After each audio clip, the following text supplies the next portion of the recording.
Ladies and gentlemen, welcome to the Mythic Plus guide for Darkflame Cleft in Season 2 of The War Within. Whoever designed Murozond's Rise and City of Threats is obviously still at work at Blizzard, they haven't been fired, and now we'll have to deal with all the boss and trash mechanics that they're going to throw at us in this dungeon. If the small laborers at the start melee you, they apply a stacking bleed on you, so make sure that the tank gets aggro, and be ready to CC slow and kite them if their stacks get too high. The big overseers are going to cast Wild La Loop, which is a big circle that knocks everybody back and does a bunch of damage, so move out. And their overpowering roar does AoE damage, and it also increases the damage and haste for the mobs around them, so be careful how you pull those. The Weak Lighters are going to cast Weak Lighter Bolt. Imagine that. Interrupt as many of these as you can and be on your toes with your magic dispel, as they're going to apply instant dot called flashpoint on a random target that you want to dispel before it starts ticking off a lot of damage.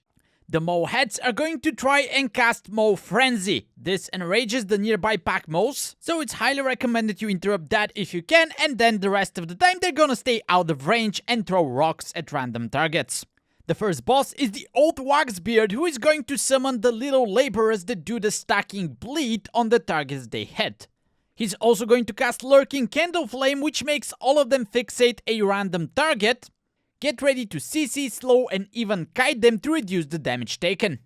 Beware of the minecarts that are going to zip through the rails. They do damage and knock back, but they also kill the small laborers if you can manage that. And of course the boss has a Rockbuster, which hits the tank hard and increases their damage taken for 6 seconds. His Reckless Charge is going to be targeted at a player, and he's going to zoom through the map, killing all the laborers on his way and doing damage, so dodge that. And when he hits something, rocks fall from the ceiling, dodge the orange swirlies, and keep in mind that they're also going to kill the laborers stuck inside. For his last trick, he's going to summon a cart full of dynamites. You have to DPS and kill it down in 20 seconds, otherwise it's going to explode and do a lot of damage. So make sure to focus that quickly and you'll be able to move on to the next part.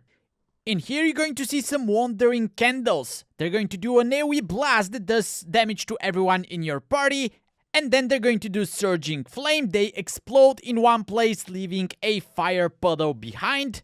Simply move and stay out. To summon the second boss, you have to kill a bunch of Blazing Fiends. There's many of them, but I don't know if you want to pull all of them at the same time, because they're going to try and cast Explosive Flame.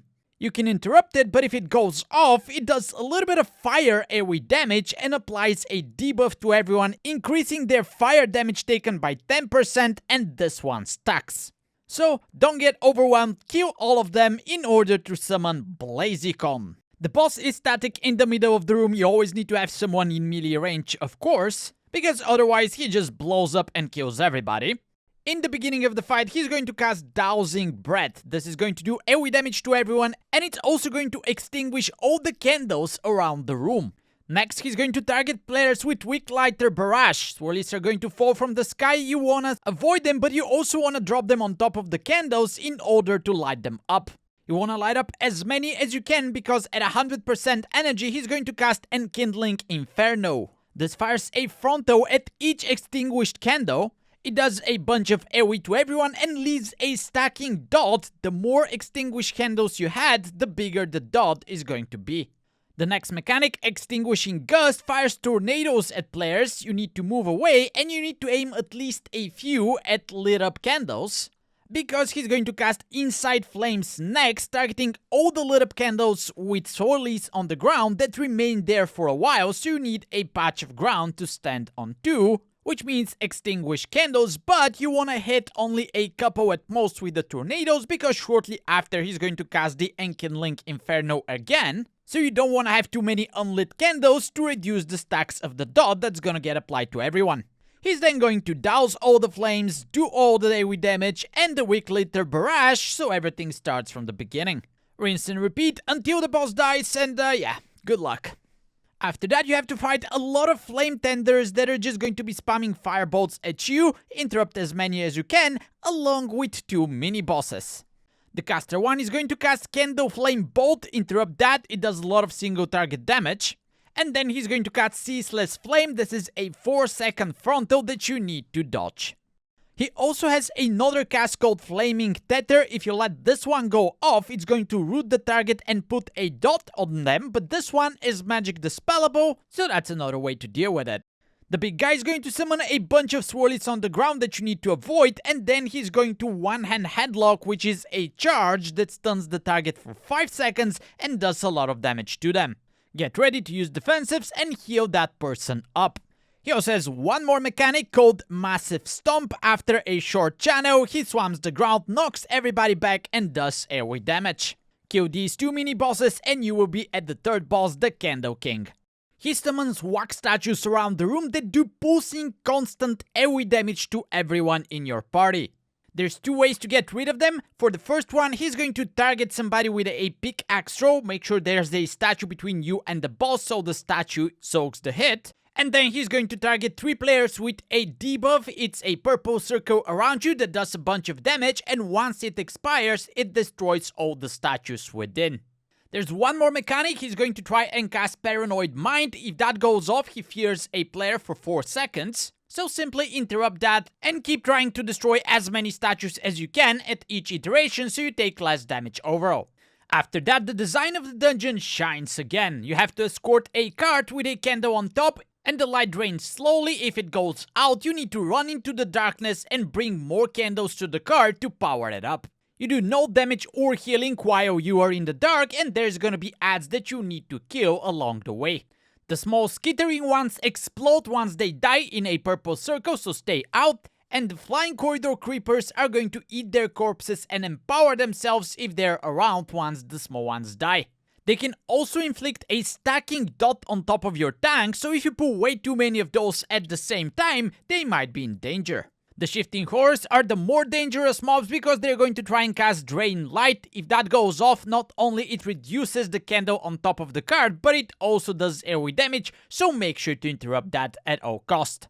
At some point, you jump on the cart and the last boss starts chasing you. You can throw dynamite at him, so make sure to spam your 1 button because you do damage to him, and that's exciting, I guess.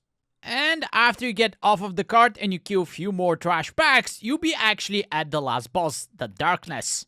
The candle from the cart is also here, so you have to stay within the light and you can pick it up or put it back down this time by using your extra action button. The first mechanic is called Shadow Blast. A player is targeted with a huge circle. They explode in 6 seconds, doing a lot of damage, so make sure to move out from everybody else and make sure you don't hit the candle because that reduces the light. The next mechanic is called Umbral Slash. This is a huge frontal that you need to dodge, and if the candle is inside, somebody needs to pick it up, move it out, and put it back down. Cold Darkness is a 6-second channel that summons ads interrupted as quickly as possible to reduce the number of ads. And then AoE and CC them down because they'll try to cast Drain Light at your candle to reduce its energy.